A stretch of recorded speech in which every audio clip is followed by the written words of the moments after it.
Today we are announcing federal charges against 14 defendants who brazenly operated an open-air drug market in West Baltimore, endangering the safety and welfare of that community. To provide additional information about this joint operation, I am joined by Jonathan Earl, Assistant Special Agent in Charge for ATF Baltimore, Josh Barnhart, Assistant Special Agent in Charge for the IRS Criminal Investigation, Washington, D.C. Field Office, Clint Fuchs, the U.S. Marshal for the District of Maryland, Jesse Halverson, Deputy State's Attorney for Baltimore City, Kevin Jones, Deputy Commissioner for the Baltimore Police Department, and Amal Awad, the Police Chief for the Anne Arundel County Police Department. On July 29th, we arrested 14 men, all of whom are from Baltimore City.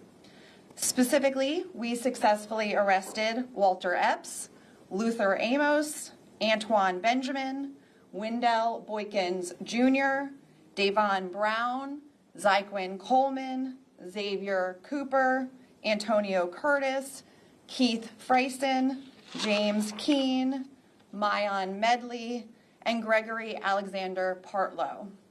Two additional individuals, Antonio Mason and Darian Whitaker, are currently in state custody on related charges, but were also indicted as part of this investigation and will be brought into federal custody in the near future. As alleged in the charging documents, these individuals conspired to distribute and possess with intent to distribute controlled substances, including fentanyl, heroin, and crack cocaine. These defendants allegedly operated open-air drug street shops in the 1800 blocks of North Cary and Woodyear Streets, commonly referred to as Penn North in West Baltimore. Specifically, according to the indictment, the co-conspirators operated these street shops or open-air markets where they sold narcotics, including fentanyl, heroin, and crack cocaine. In December of 2025, ATF launched a special operation to investigate this group and to bring them to justice. Through surveillance, investigators determined that Epps served as an overseer of one of the street shops and that he worked alongside Amos, Boykins, Brown, Curtis, Keene, Medley, Partlow, and other co-conspirators, each of whom held supervisory roles in the operation. Their responsibilities included coordinating drug sales, resupplying subordinates with drugs, collecting money from subordinates and then counting it after the sales, and in some cases, conducting the drug sales themselves. The co-conspirators also used residences, including Amos's residence and other residences nearby, to store or stash larger quantities of the drugs. During the investigation, on some occasions, the co-conspirators unknowingly sold drugs to a confidential informant or an undercover investigator. The confidential informant and the undercover investigator ordered larger quantities of distribution-level quantities of fentanyl, heroin, or crack cocaine. This operation allowed us to gather the evidence that we needed to bring the charges that we are announcing to you today. And ultimately, during Wednesday's coordinated arrest and search warrant takedown, ATF, the U.S. Marshals, and BPD, along with the valuable assistance of Baltimore County and Anne Arundel County Police Departments, executed 20 federal search warrants at various residences and stash locations throughout Baltimore City and in Baltimore County that resulted in the seizures of numerous firearms, ammunition, cell phones, thousands of dollars in cash, and quantities of cocaine, fentanyl, and marijuana, or I should say at this time, suspected cocaine, fentanyl, and marijuana. In addition, 3 individuals are charged in the state in Baltimore City with drug-related charges arising from these drug and gun seizures. Both the federal and the state charges are the result of tireless investigative work. This operation and the arrests highlight our continued commitment to holding individuals accountable who endanger the welfare of others. Illicit drug activity, whether in an open-air market or elsewhere, threatens public safety and has no place in our communities. I also want to emphasize that these are just allegations. Each defendant is presumed innocent unless proven guilty in a court of law. I want to commend the agents and the officers from ATF, the U.S. Marshals, IRS-CI, BPD, Baltimore County Police Department, and Anne Arundel County Police Department, as well as the prosecutors in my office and our partners at the state's attorney's office for their dedication and coordination. This kind of collaboration is essential to identifying the most dangerous individuals and building strong cases. The U.S. Attorney's Office here in Maryland is committed to collaborating with our law enforcement partners to hold those who traffic drugs accountable and to eradicate criminal activity in Baltimore and throughout Maryland. And this case is just one example. We will continue every day to work side by side with our partners to disrupt criminal activity and deliver justice for the communities that we serve. Thank you. I will now turn it over to ATF's Special Agent in Charge, Jonathan Earl, for additional remarks. Good morning, everyone. I'm Jonathan Earl. I'm Assistant Special Agent in Charge of ATF's Baltimore Field Division. I'd like to start with a few thank yous. First, the U.S. Attorney's Office for your support through this entire investigation, to the Baltimore Police Department for being a partner throughout this entire investigation, the State's Attorney's Office for Baltimore City, U.S. Marshals Service, the Internal Revenue Service, Baltimore County Police, and the Anne Arundel County Police. I'm proud to stand shoulder to shoulder today with our federal, state, and local partners. Investigations like this do not happen because of one agency. They happen when dedicated professionals come together with a shared commitment to protecting our community.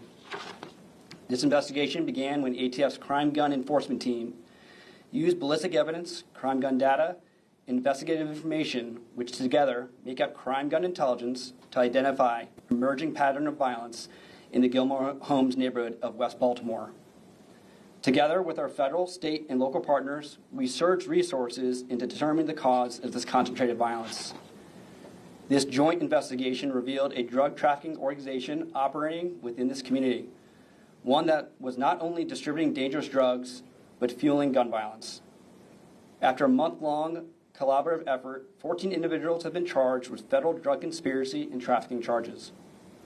Just this week, ATF, Baltimore City Police, Anne Arundel County Police, the U.S. Marshals, the Baltimore County Police executed 12 federal arrest warrants and 20 federal search warrants.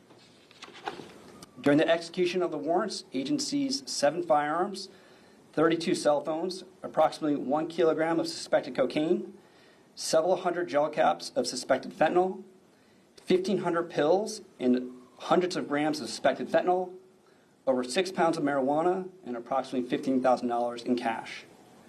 Our actions send a clear message. If you choose to flood our neighborhoods with drugs, illegally possess firearms, or use violence to terrorize our communities, ATF will identify you, investigate you, and hold you accountable.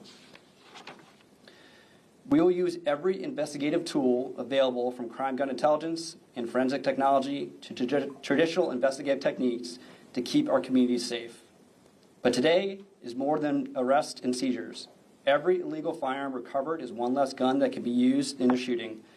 Every drug trafficking organization dismantled represents fewer dangerous drugs on our streets. And every offender taken into custody makes this community safer for the families who live, work, and raise their children here. I especially wanted to thank the investigators, intelligence analysts, task force officers, prosecutors, and support personnel whose dedication made this investigation possible. Their professionalism, patience, and commitment to justice are what made this operation a success. I'd now like to introduce Jesse Halverson, the Deputy State's Attorney's Office for Baltimore City. Thank you. Good morning. And thank you, Special Agent Dorr, for the ATF's continued partnership. I'm Deputy State's Attorney Jesse Halverson, and I'm honored to be here today on behalf of the Baltimore City State's Attorney Ivan Bates. State's Attorney Bates has asked me to express his gratitude for the strong partnership our offices share with U.S. Attorney Kelly Hayes in the United States Attorney's Office for the District of Maryland.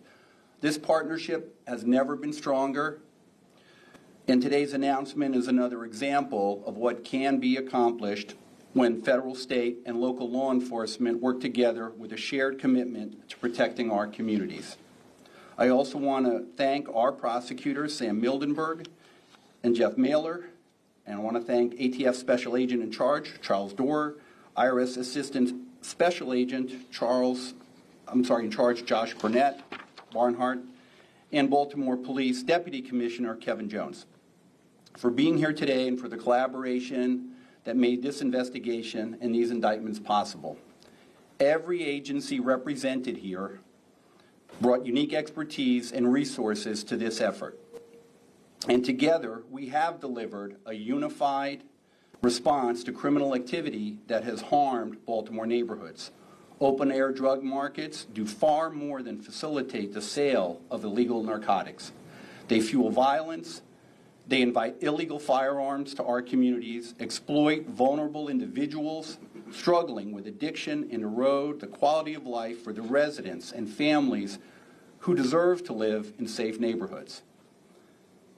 They create environments where law-abiding citizens feel trapped on their own block, and that is simply unacceptable. On behalf of State's Attorney Bates, I want to be clear. When law enforcement agencies at every level work together, we can dismantle sophisticated criminal enterprises and hold those responsible accountable. These partnerships send a clear message that no single agency is fighting this battle alone. By combining our resources, intelligence, and commitment, we are making Baltimore safer for everybody. And really, thank you again to all of our federal, state, and local partners for their outstanding work on this investigation and for your continued dedication to the people of Baltimore. It is now my pleasure to introduce Baltimore Police Deputy Commissioner Kevin Jones.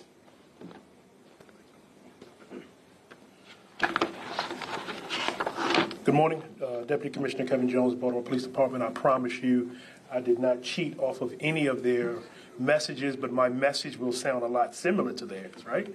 Good morning and thank you, U.S. Attorney Hayes, ATF Special Agent Earl, all of our law enforcement partners, the State's Attorney's Office, and our task force officers in my Criminal Investigation Division. Today's announcement is yet another example of collaboration and shared mission of making our neighborhoods safer. These indictments represent more than just arrests. They represent to our community the dismantling of open-air drug markets that have impacted our city significantly, West Baltimore, for far too long.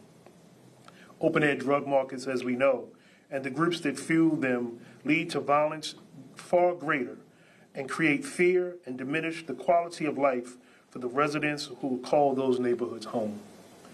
Our strategy is not simply to make arrests, but to disrupt and dismantle these crime organizations that sustain these markets. This investigation is a testament to the strength and continued partnership with our fellow law enforcement agencies and working alongside our communities. I want to acknowledge the Baltimore City State's Attorney's Office and each agency represented here who contributed their expertise, time, and resources. These are complex investigations that require coordination, trust, and a shared commitment to public safety. These indictments also reflect the success of all of our partnerships. Through focused enforcement with all of our law enforcement partners to work alongside our community and service partners, we continue to see historic reductions in gun violence across our city and state. Those reductions are only possible because of the collective work of everyone involved, our law enforcement partners, our city agencies, our community organizations, and our faith leaders. And most importantly, the residents who continue to work with us to reclaim their neighborhoods. Finally, I want to recognize the outstanding work of the men and women of the Baltimore Police Department's Criminal Investigations Division. This takedown is a direct reflection of their professionalism, dedication, and relentless investigative work of our homicide section and our detectives throughout our Criminal Investigation Division. From our detectives and intelligence analysts to our patrol officers and specialized units who participated in this investigation and takedown, their hard work and dedication made today's announcement possible. We remain committed to using every available tool to dismantle violent drug trafficking organizations, reduce gun violence, and make Baltimore a better place to live, work, and play. Thank you. Thank you. Does anyone have any questions? Yes, sir. Thank you. I have a question for Agent Earl. If you could elaborate a little bit more about how this whole thing started with gun violence. Certainly. Agent Earl? Yeah, sure. So, like I said, we use a multitude of different, intelligence factors to look at neighborhoods in the city that are, seeing an extreme use of gun violence. So again, like ballistic information from our NIBIN, integrated National Integrated Ballistic Information Network, which is NIBIN. But we use intelligence in the Baltimore Police Department to identify these neighbors that are really focusing on violent crime. And we get in there and we start working with our partners to start mitigating that violence. It may sound obvious, but were you invited in by the Baltimore City Police Department, and what resources did you add to? This is a joint task force with us, so they are embedded with us over at our office, and so they've been there for years with us. So, on that note, you talk about the violence. It's a drug case. Is this considered like a first step, or is this sufficient with regards to extracting these individuals from the streets? I would say this is with any investigation. There's probably going to be some threads that we'll pull afterwards, but yes, this is, I would say, still ongoing after this point. I'm sorry if I missed it, but, and this might be for you, Chief Awad, how was Anne Arundel involved in this investigation? Yeah, no, Anne Arundel was great with us, and they helped us on the takedown phase of this operation and some surveillance as well in the county. Any additional questions? Yes, sir. I heard you mention the word supervisor. Would you characterize the type of individuals involved in this particular endeavor? Certainly. So there are, with any drug trafficking organization, you're going to have built-in hierarchies. We believe that Walter Epps was one of the overseers of the open air market, so more of a managerial supervisory role. The next under the hierarchy would have the next layer of co-conspirators, and they had various roles, also in a supervisory type capacity. As mentioned in the indictment and here today, they frequently worked to re-up the drugs when they were sold out. They collected the money and counted the money to ensure that the funds were there. On occasions, if necessary, they would also be the ones actually selling the drugs if a customer was there and there wasn't someone lower than them in the hierarchy. So it was a typical, with any organization, a typical drug trafficking organization. Would you characterize them as a street level, mid level? That's where I was going. Understood. So, in this case, it was a focusing on the open air drug markets. We would certainly say that the street level operation, you certainly had co-conspirators there, the ones on the street who actually were the ones, transacting with the drugs. But we also have within the hierarchy, including individuals charged in this indictment, which I would describe more as mid-level. Since the mass overdose incident there last year, there's been a number of arrests and indictments announced. I guess two questions. Does this group have any tie to that event, potentially? And secondly, does that just speak to how pervasive drug dealing is in that area? So, we are going to follow the leads wherever they go. This particular investigation, as the Assistant Special Agent in charge of ATF, started with NIBIN leads and drug violence, gun and drug-related violence that specifically permitted us to target that area of Baltimore City. However, and this began in December, that's where, as Assistant Special Agent in charge, we were able to then focus our resources in that, and we sent in undercovers, special confidential informants, and then the investigation led where it led from there. Yes. As a result of the mass overdose event in Penn North, the Scott administration put out Narcan in multiple subway stations in the area. Has that been working, and are those being utilized? For that, I will turn it over to Deputy Commissioner Jones. Yeah, good afternoon. So, yes, anytime that you have a substance that can counteract the effects of fentanyl, it works, right? Even if it's one life. But we do know that, or since the incident previously with the mass overdose, not only city residents, but the city itself has been giving out the Narcans. They've been giving out the Narcan packets. Even as late as last night, I was in Rock the Block in Fillmore Street, and they're giving it out to the community, because having it readily available and giving that messaging to our community for those individuals who still choose to use that, having it available does make a difference. And we have been seeing that in the reduction in some of the overdoses. Are we able to trace the source of where all these drugs were coming from? Is it a single source, multiple, what area, out of state, that sort of thing? So given that this is an ongoing investigation, I'm not able to provide a lot of details as it relates to that. I will note, for example, that IRSCI is here, focusing on money laundering and other, tracing the money. And that is one aspect of our investigation that we're continuing to pursue.